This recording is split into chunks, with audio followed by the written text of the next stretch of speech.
Good evening friends, welcome back again our YouTube channel CHC education Karauli. तो आज हम start करने वाले हैं, आपका पहला टॉपिक है RBSc साइंस का केमिकल रिएक्शन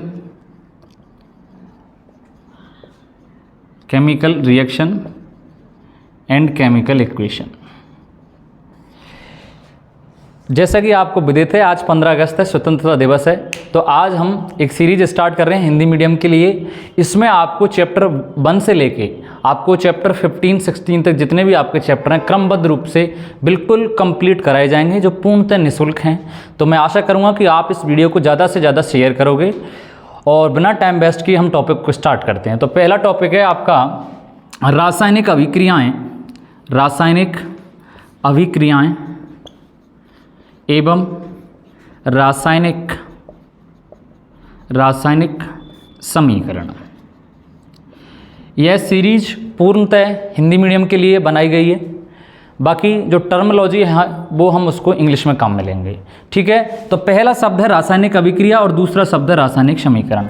ये दोनों ही टर्म बहुत ही ज़्यादा इंपॉर्टेंट है। जब हम इनको समझ जाएंगे तो लगभग हम चैप्टर का 80% पार्ट कवर कर लेंगे। तो सबसे पहले हम जानने की कोशिश करते हैं कि रासायनिक अभिक्रिया क्या होती है।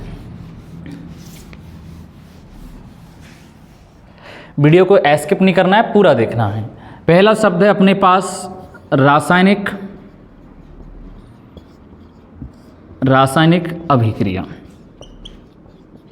अभिक्रियाएं। देखो, रासायनिक अभिक्रिया से हमारा तात्पर्य ये है कि हम जब दो या दो से अधिक पदार्थों को जोड़ते हैं या उनकी क्रिया करवाते हैं तो हमारे पास एक प्रोसेस, एक प्रक्रम बनता है और उस प्रक्रम को ही हम रासायनिक अभिक्रिया कहते हैं। अब रासायनिक अभिक्रिया के लिए जैसे मैं बात करूं कि हमारे पास कोई तत्व है जिसका नाम है A, एक तत्व है जिसका नाम है B। ये दोनों तत्व आपस में रिएक्शन करके एक नया प्रोडक्ट बनाते हैं जिसका नाम है C। अर्थात हमारे पास में दो तत्व थे A और B। A और B ने दोनों ने क्रिया करके एक नया पदार्थ बनाया और इस नए पदार्थ का नाम है उत्पाद।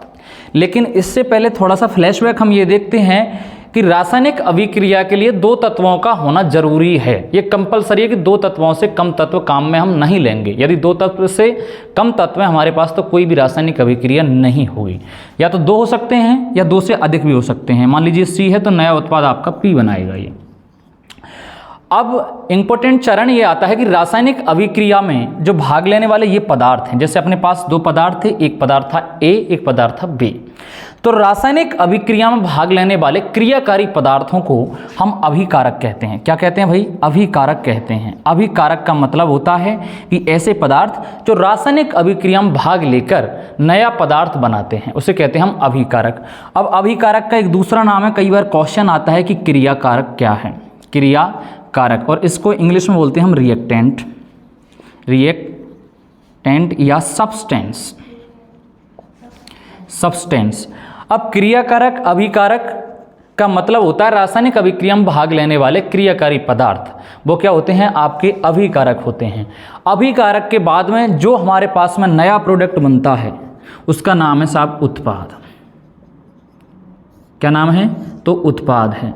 तो रासायनिक अभिक्रिया का तात्पर्य यह है कि दो या दो से अधिक तत्व जब भाग लेते हैं, कोई क्रिया करते हैं, इस पूरे प्रक्रम को रासायनिक अभिक्रिया कहा जाता है। दूसरा शब्द आया था हमारे पास रासायनिक समीकरण। अब समीकरण क्या है? बचपन से हम पढ़ के आ रहे हैं। समीकरण का मतलब होता है किसी भी विषय वस्तु को संक्षिप्त रूप में लिखना, अर्थात माइक्रो फॉर्म में लिखना। किसमें? माइक्रो फॉर्म, संक्षिप्त रूप में लिखना क्या कहलाता है? रासायनिक समीकरण कहलाता है। अब जैसे हमारे पास आवर्त सारणी है, बिल्कुल है सर। आवर्त सारणी में हमारे पास नंबर ऑफ एलिमेंट्स प्रेजेंट में 118 हैं। अब भाई हम उन तत्वों का नाम पूरा तो लिखने से रहे कि हमने लिख दिया साहब हाइड्रोजन, नाइट्रोजन, ऑक्सीजन, जितने तत्व हैं अपने पास, कोई भी तत्व ले लीजिए आप, सोडियम, मैग्नीशियम, एल्यूमिनियम, कोई भी तत्व ले लो, तो उसका हम पूरा नाम तो लिखेंगे नहीं। इसके लिए हम इसको संक्षिप्त रूप में लिखेंगे, अर्थात शॉर्ट फॉर्म में लिखेंगे। जैसे हाइड्रोजन को H से डिनोट करते हैं, हीलियम को He से डिनोट करते हैं। तो संक्षिप्त रूप में लिखना तत्वों को, अर्थात क्रमबद्ध रूप से लिखना ही आपका रासायनिक समीकरण कहलाता है। तो हमारे पास दो टर्म थे, पहला था chemical reaction, then second term था केमिकल इक्वेशन। तो रासायनिक अभिक्रिया को संक्षिप्त रूप में लिखना क्या कहलाता है? रासायनिक समीकरण कहलाता है। आशा करता हूं यह बात आपकी यहां तक क्लियर हो गई होगी। ठीक है, आगे चलते हैं। चलिए अब हम देखते हैं कि रासायनिक अभिक्रिया कितने प्रकार की होती हैं, रासायनिक समीकरण को कैसे लिखा जाता है, क्या इसके उपयोग हैं, वो जानकारी हम डिस्कस करेंगे। स्किप ना करें, वीडियो को पूरा देखें, पूरे कंसेप्ट इसी वीडियो लेक्चर के अंदर आपके क्लियर हो जाएंगे। मैं आपसे वादा करता हूं कि आपको और लेक्चर देखने की ज़रूरत नहीं है। अब हम बात करते हैं, आपका पहला पढ़ा था हमने अभिकारक, और दूसरा पढ़ा था हमने उत्पाद। ठीक है, अभिकारक का दूसरा नाम है क्रियाकारक। क्या नाम भाई? तो क्रियाकारक नाम है, और इसको इंग्लिश में बोलते हैं हम रिएक्टेंट ऑब्लिक सब्सटेंस। रासायनिक अभिक्रिया में भाग लेने वाले क्रियाकारी पदार्थ जो जरूरी होते हैं वो कहलाते हैं आपके रिएक्टेंट। क्या कहलाते हैं भाई?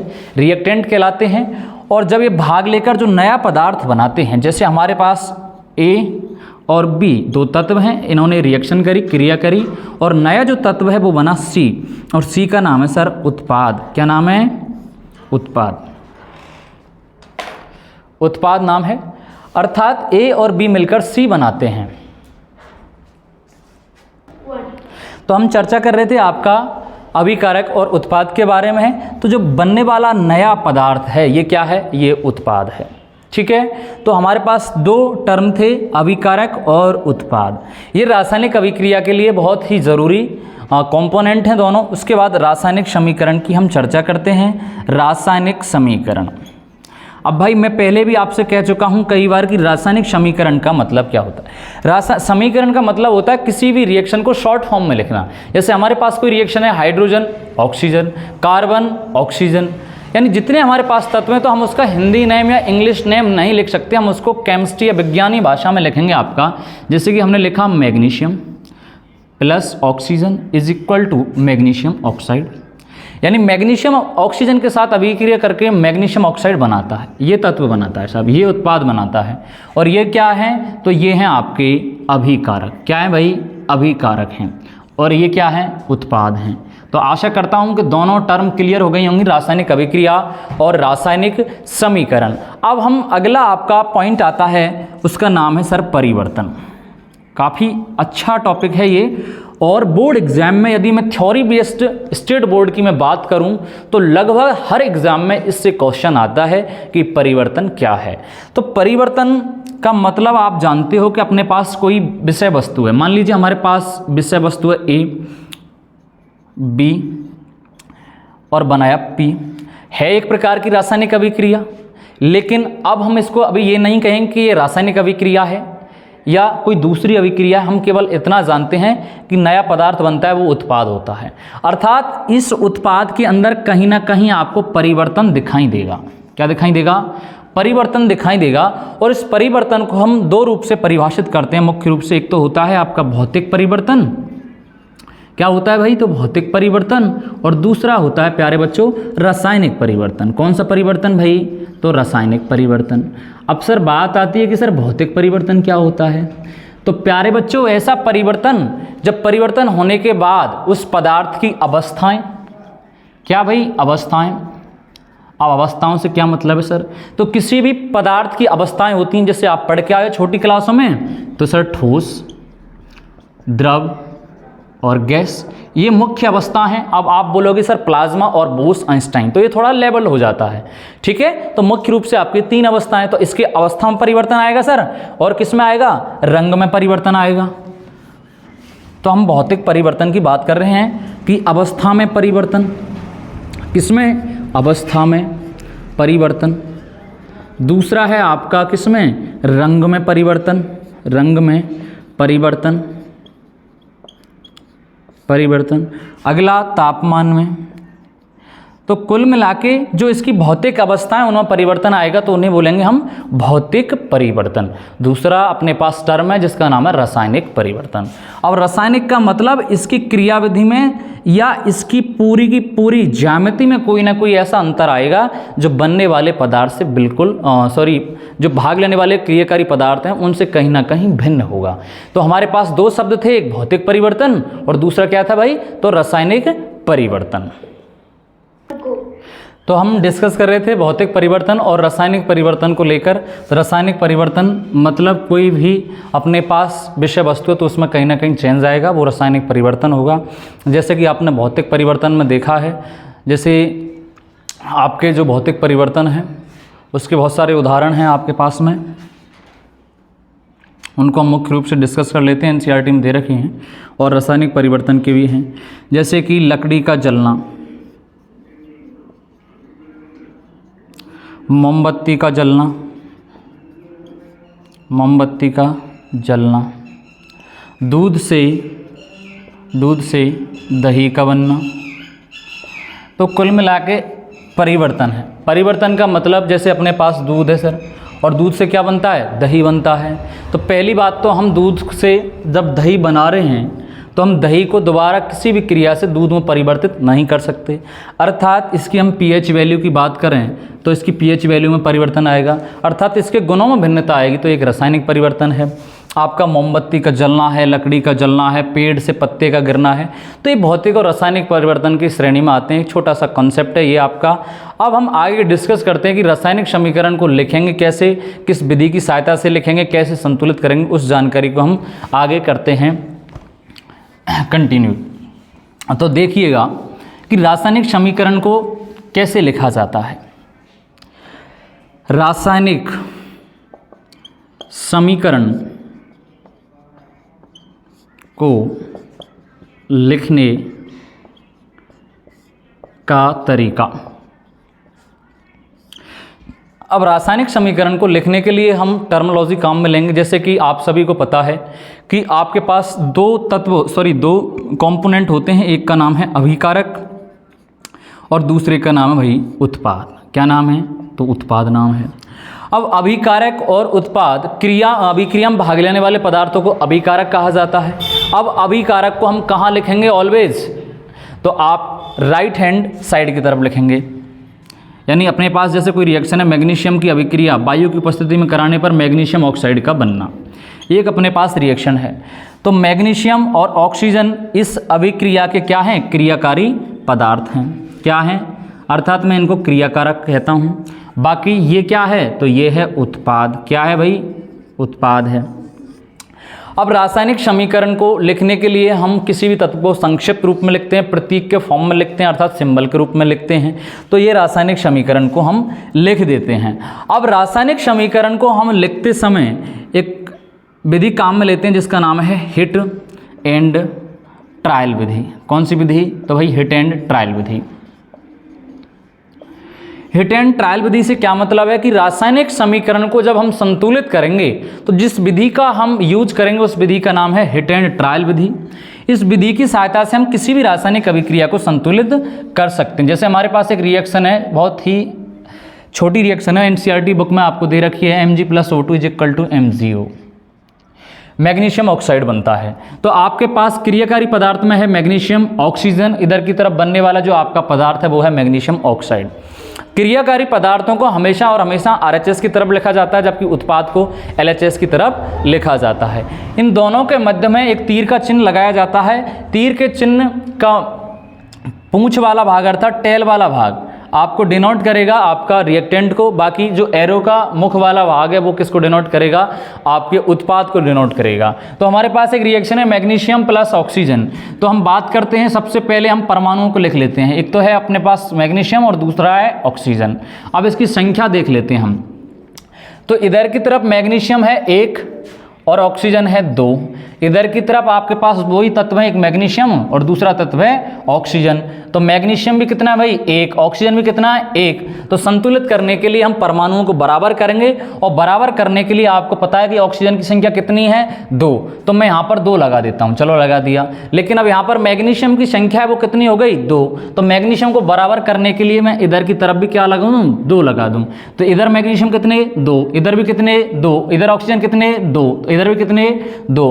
अर्थात हमारे पास ये जो रिएक्शन है ये कैसी है? संतुलित रिएक्शन है। कैसी है भाई? संतुलित रिएक्शन अर्थात संतुलित समीकरण है। एनसीईआरटी में एक वर्ड दे रखा है आपका कंकालीय या ढांचा समीकरण। एक बार क्वेश्चन आया था कि कंकालीय या ढांचा समीकरण क्या है, परिभाषित कीजिए।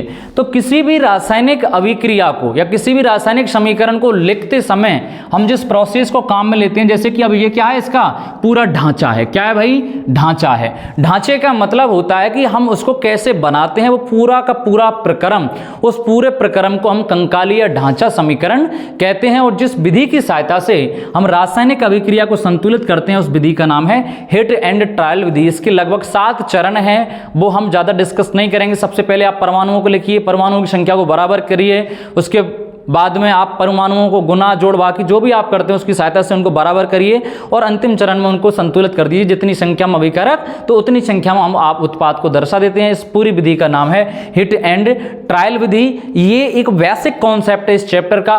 बाकी मेन आपका जो टॉपिक है वो स्टार्ट होता है अब, और वो है रासायनिक अभिक्रिया और रासायनिक अभिक्रियाओं के प्रकार, जो हम करेंगे डिस्कस। तो हम डिस्कस कर रहे थे रासायनिक अभिक्रियाओं के बारे में।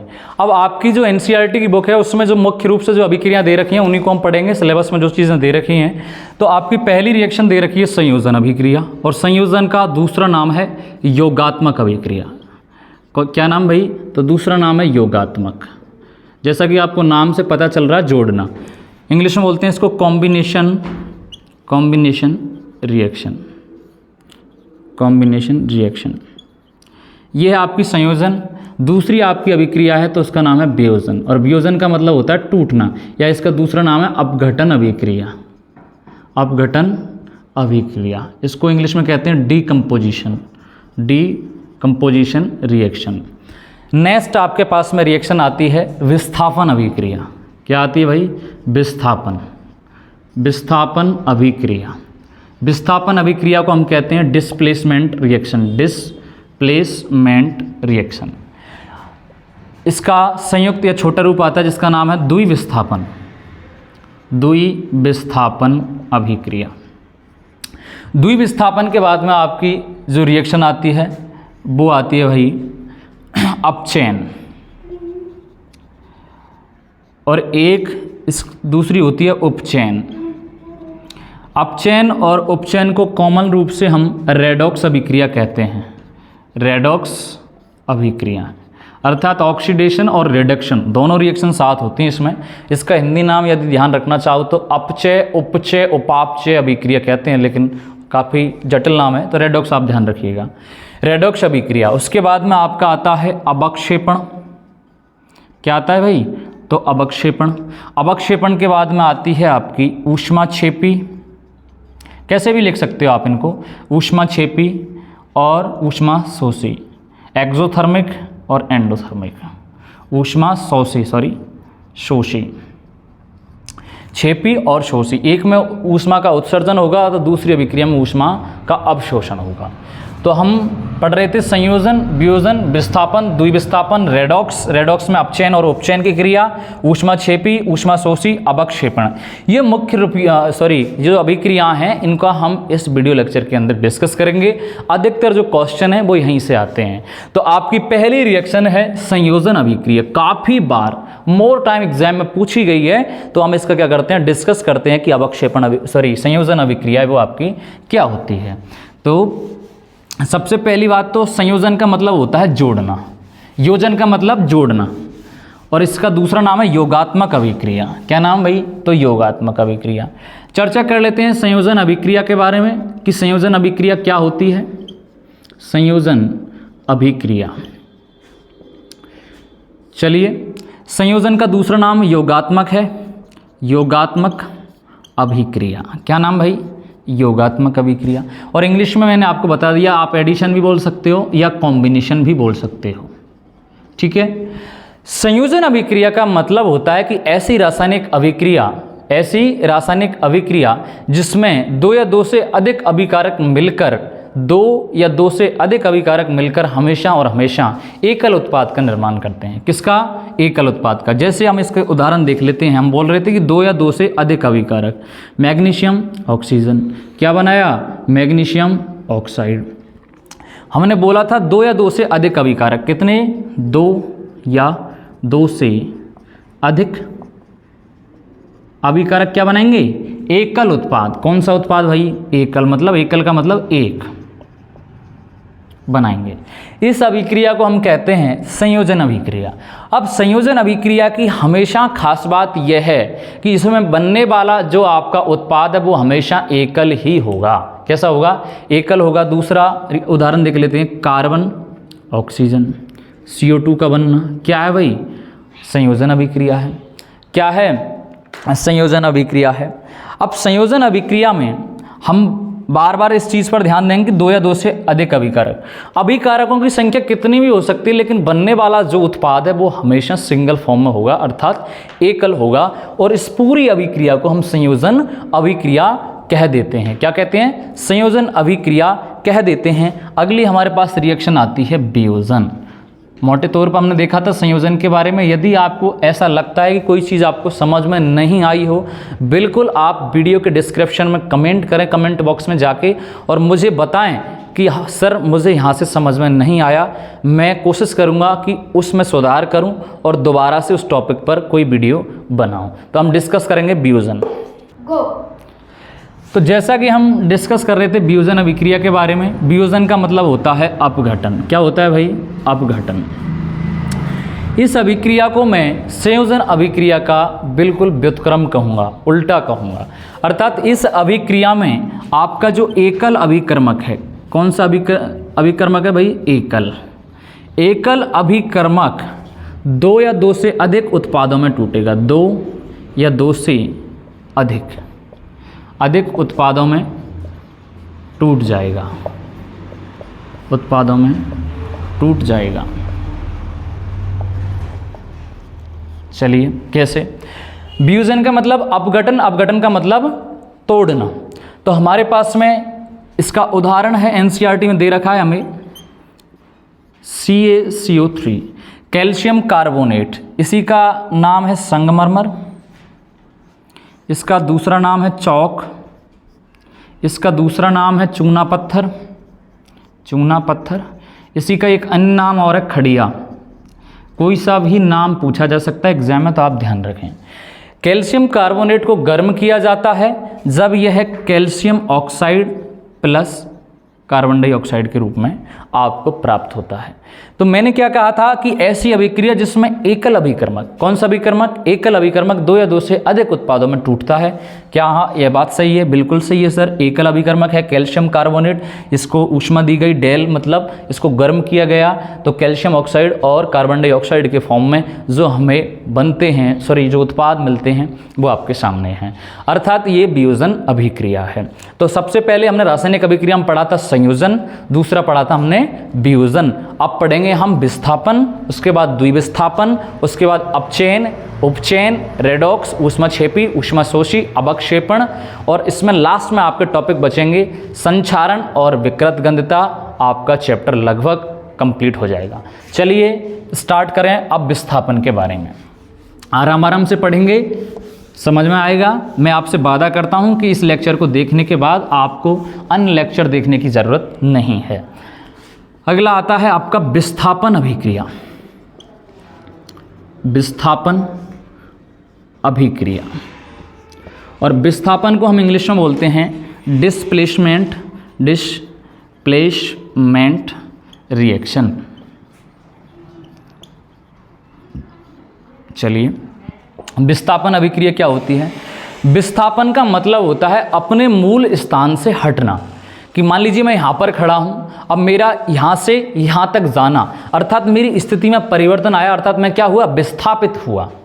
अब विस्थापित इसमें क्या होगा? अधिक क्रियाशील तत्व कम क्रियाशील तत्व को उसके यौगिक से विस्थापित करेगा। अब मान लीजिए इसका एक मैं उदाहरण ले लेता हूं कि कोई व्यक्ति ताकतवर है और एक कमजोर व्यक्ति है, उन दोनों में लड़ाई हो जाती है जगह को लेकर। तो जो ताकतवर व्यक्ति है वो किसको विस्थापित करेगा? आपका जवाब आएगा कमजोर व्यक्ति को।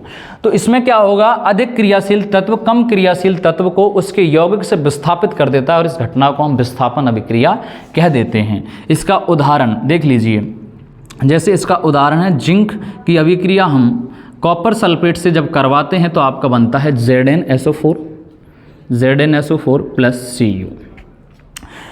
कहने का तात्पर्य यह है कि यहाँ पर जो जिंक है, जिंक क्या है? धातु है सर, और धातु में भी कौन सा धातु है? अधिक क्रियाशील धातु है। अब अधिक क्रियाशील और कम क्रियाशील इसका कैसे पता लगाएंगे? तो सर इसके लिए हम सक्रियता श्रेणी पढ़ेंगे, वो पढ़ेंगे चैप्टर 3 के अंदर, ठीक है। तो देखिए जिंक और कॉपर सल्फेट, तो जिंक ने कॉपर को क्या किया, यहाँ से विस्थापित कर दिया, बनने वाला जो उत्पाद है आपका वो है जिंक सल्फेट प्लस कॉपर, ठीक है। तो ये है आपकी विस्थापन अभिक्रिया। अगली आएगी आपकी द्विविस्थापन अभिक्रिया।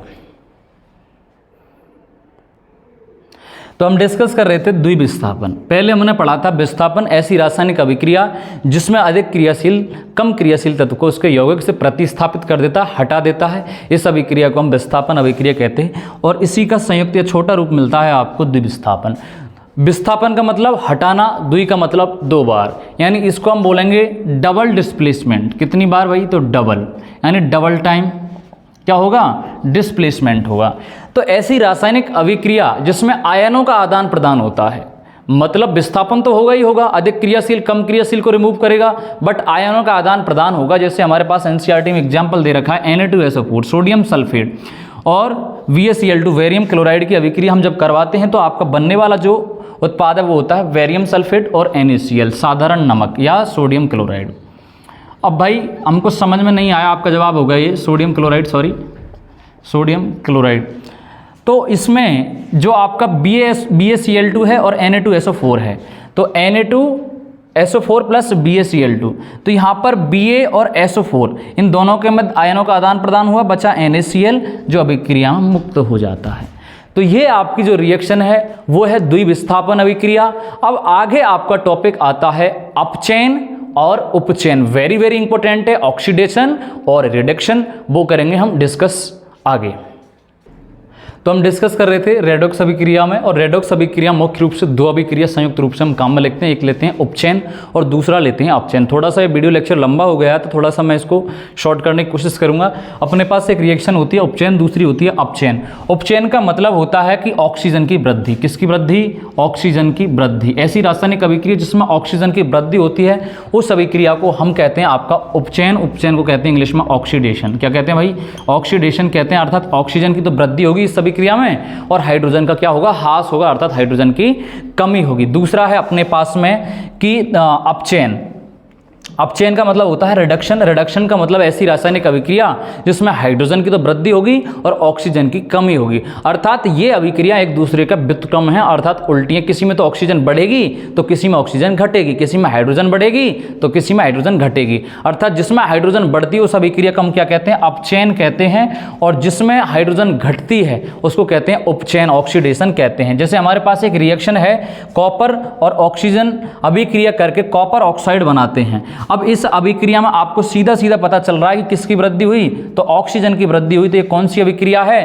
तो ये उपचयन अभिक्रिया है सर। दूसरा, आप कॉपर ऑक्साइड से H2 की अभिक्रिया यानी हाइड्रोजन की अभिक्रिया कराएंगे तो यहाँ पर हाइड्रोजन की वृद्धि होगी और इस अभिक्रिया को कहेंगे हम उपचयन। उपचयन का मतलब रिडक्शन। क्या कहेंगे भाई? रिडक्शन। और रिडक्शन का मतलब होता है हाइड्रोजन का वृद्धि और ऑक्सीजन की कमी। जब इन दोनों अभिक्रियाओं को हम संयुक्त रूप से काम में लेते हैं तो हमारे पास में जो रिएक्शन आती है उस रिएक्शन का नाम है रेडॉक्स रिएक्शन। काफ़ी इंपॉर्टेंट है, इस बार के लिए पढ़ना है ध्यान से, इंपॉर्टेंट है।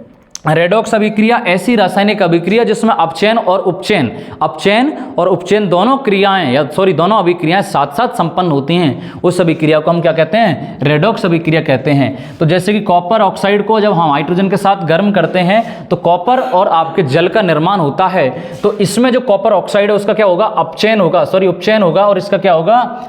नहीं, इसका अपचयन होगा, उसका होगा उपचयन। अर्थात इसमें ऑक्सीडेशन और रिडक्शन दोनों साथ साथ होंगे। किसी में तो हाइड्रोजन बढ़ेगी, किसी में हाइड्रोजन घटेगी। तो आपने यहाँ पर देखा CuO यानी कॉपर ऑक्साइड से कॉपर का, अर्थात यहाँ पर ऑक्सीजन की क्या है? तो भाई ऑक्सीजन की कमी हुई है। तो कौन सी रिएक्शन है भाई? तो ये अपचयन रिएक्शन है। और दूसरा जिसमें ऑक्सीजन की वृद्धि हुई, हाइड्रोजन की, वो क्या है? अपचयन है। अर्थात एक दूसरे के व्युत्क्रम अभिक्रिया है, एक दूसरे की उल्टी अभिक्रिया है, इसलिए इनको हम क्या कहते हैं? रेडॉक्स अभिक्रिया कहते हैं। दूसरे शब्दों मैं फिर से एक बार रिपीट कर देता हूं कि ऐसी रासायनिक अभिक्रिया जिसमें अपचयन और उपचयन की अभिक्रियाएं साथ साथ संपन्न होती हैं उन्हें हम रेडॉक्स अभिक्रियाएं कहते हैं। नेक्स्ट टॉपिक आता है आपका अवक्षेपण अभिक्रियाएं, और अवक्षेपण के बाद में आपके 2 अभिक्रियाएं मुख्य रूप से बची हैं, एक तो ऊष्माक्षेपी और एक ऊष्माशोषी। ऊष्मा के आधार पर, यानी एक अभिक्रिया के अंदर तो ऊष्मा का उत्सर्जन होगा और दूसरी अभिक्रिया के अंदर ऊष्मा का अवशोषण होगा। तो आगे डिस्कस कर लेते हैं हम। हाँ, तो प्यारे बच्चों हम डिस्कस कर रहे थे अवक्षेपण अभिक्रिया। अवक्षेपण अभिक्रिया का मतलब क्या होता है? ऐसी रासायनिक अभिक्रिया जब अभिक्रिया करते समय कोई भी पदार्थ अभिक्रिया करने के बाद किसी पदार्थ के पेंदे में जमा हो जाता है, अर्थात उसके तली में बैठ जाता है, उस एबले पदार्थ को हम अवक्षेप कहते हैं। एबले मतलब ऐसा पदार्थ जो घुलता नहीं है। ए का मतलब नहीं घुलता है, विलय का मतलब जल के साथ किसी भी पदार्थ के साथ नहीं घुलता है, उसे बोलते हैं हम एबले पदार्थ। ठीक है, इस अभिक्रिया को हम कहेंगे अवक्षेपण अभिक्रिया। जैसे कि आपका NaCl और AgNO3 आपका सोडियम क्लोराइड की अभिक्रिया सिल्वर नाइट्रेट के साथ कराने पर आपका बनता है AgCl और NaNO3 सोडा लाइम आपका एक पदार्थ बनता है। इस अभिक्रिया को हम कहते हैं आपका अवक्षेपण अभिक्रिया। फिर आपका अगला टॉपिक आता है ऊष्मा के आधार पर अभिक्रिया। एक तो ऊष्माक्षेपी अभिक्रिया और दूसरी आती है ऊष्मा शोषी अभिक्रिया। ठीक है, ऊष्माक्षेपी का मतलब ऐसी रासायनिक अभिक्रिया जिसमें ऊष्मा का उत्सर्जन होता है, उसे कहते हैं ऊष्माक्षेपी। जैसे आप मेथेन की अभिक्रिया ऑक्सीजन के साथ कराओगे तो ऊष्मा का उत्सर्जन होगा और CO2 और H2 हमको प्राप्त हो जाएंगे, इसको हम कहेंगे ऊष्माक्षेपी। जबकि ऊष्मा शोषी ऐसी रासायनिक अभिक्रिया जिसमें ऊष्मा का अवशोषण होता है, अर्थात कहीं ना कहीं ऊष्मा को ग्रहण किया जाता है। जैसे AgCl का Ag प्लस Cl2 में, अर्थात इस रिएक्शन के अंदर आपका सीधा सीधा ऊष्मा का अवशोषण होता है। तो ये आपकी मुख्य रिएक्शन थी इस चैप्टर की। उसके बाद में आपका अगला टॉपिक आता है और उस टॉपिक का नाम है विकृत गंधिता और संक्षारण। तो चर्चा कर लेते हैं विकृत गंधिता पर और संक्षारण पर। लगभग ये चैप्टर आपका कंप्लीट होने वाला है कुछ ही देर में। अगला टॉपिक आता है भाई विकृत गंधिता और संक्षारण। तो पहले हम डिस्कस करते हैं संक्षारण का इंग्लिश में बोलते हैं कोरिजन। अर्थात हमारे पास संक्षारण से सीधा सीधा अर्थ ये आता है कि जब हम किसी तत्व को वायु में खुला छोड़ देंगे, किसमें? वायु में खुला छोड़ देंगे, तो उस तत्व के ऊपर आर्द्रता या नमी के साथ वह तत्व क्रिया करता है और एक पदार्थ बना लेता है। उस पदार्थ को हम जंग कहते हैं और इस पूरी प्रक्रिया को संक्षारण कहा जाता है। अर्थात वह पदार्थ आपका संक्षारित हो जाता है। कैसा हो जाता है? संक्षारित हो जाता है। जैसे आपका लोहा है, लोहा को आपने वायु में रख दिया तो आपका बना है Fe2O3, अर्थात ये संक्षारित हो गया। यह प्रक्रिया कहलाती है आपका संक्षारण। और इस चैप्टर का लास्ट टॉपिक आता है विकृत गंधिता, रेंसिडिटी। पूछ लेता है एक नंबर में कई बार। तो विकृत गंधिता क्या होती है? विकृत गंधिता का अर्थ होता है कि जब हम वसा युक्त तेलीय पदार्थों को लंबे समय तक रखते हैं तो उसमें फफूंद पड़ जाती है। आपने देखा होगा आपके घरों में अचार वगैरह रखा रहता है तो उसमें फफूंदा आ जाता है, फंगस पड़ जाती है, और इसको हम बोलते हैं विकृत गंधिता। और विकृत गंधिता से पदार्थों को बचाने के लिए हम प्रबल अपचायक काम में लेते हैं। आप पढ़ोगे आगे सेकंड चैप्टर में आपको पढ़ाऊंगा अपचायक और उपचायक जो ऑक्सीकारक की भांति व्यवहार करते हैं। अर्थात विकृत गंधिता का अर्थ सीधा सीधा फंगस से है। ये आपका पहले चैप्टर में लगभग मैं पूरी जानकारी कंप्लीट करता हूँ। और एक स्टार पॉइंट ये और है कि इस चैप्टर में एक क्वेश्चन आता है कि ऐसा कौन सा यौगिक है जिसका उपयोग ब्लैक एंड व्हाइट फोटोग्राफी में किया जाता है, तो उसका नाम है AgBr, silver bromide. Silver bromide का उपयोग ब्लैक एंड व्हाइट यानी शाम श्वेत photography, black and white photography में आपका किया जाता है। उसके बाद में इस चैप्टर के अंदर आपको चीज़ें ध्यान रखनी है कि रासायनिक समीकरण को लिखते समय उसकी अवस्थाएं भी लिखनी है कि वो आपका गैसीय अवस्था में है या ठोस अवस्था में है या लिक्विड अवस्था में है। तीर का चिन्ह का विशेष ध्यान रखना है। तत्व का पहला लेटर कैपिटल होगा। ये बहुत छोटी जानकारी है लेकिन इसको आपको ज़रूर ध्यान रखना है। आशा करता हूँ कि ये पूरा चैप्टर आपको काफ़ी अच्छी तरह से समझ में आया होगा। और आपको ऐसा लगता है कि समझ में आपको नहीं आया है तो आप मुझे बिल्कुल कमेंट बॉक्स में बताएं कि सर इस टॉपिक में हमको परेशानी है, तो मैं इस पर दोबारा से वीडियो बनाऊंगा। बाकी आप सभी को स्वतंत्रता दिवस की हार्दिक शुभकामनाएं। 15 अगस्त से हम इस सीरीज को स्टार्ट कर रहे हैं और लगभग इसको हम 15 से 20 दिन में इसको कंप्लीट करेंगे। पहला टॉपिक है रासायनिक अभिक्रिया और रासायनिक समीकरण जो होता है पूरा।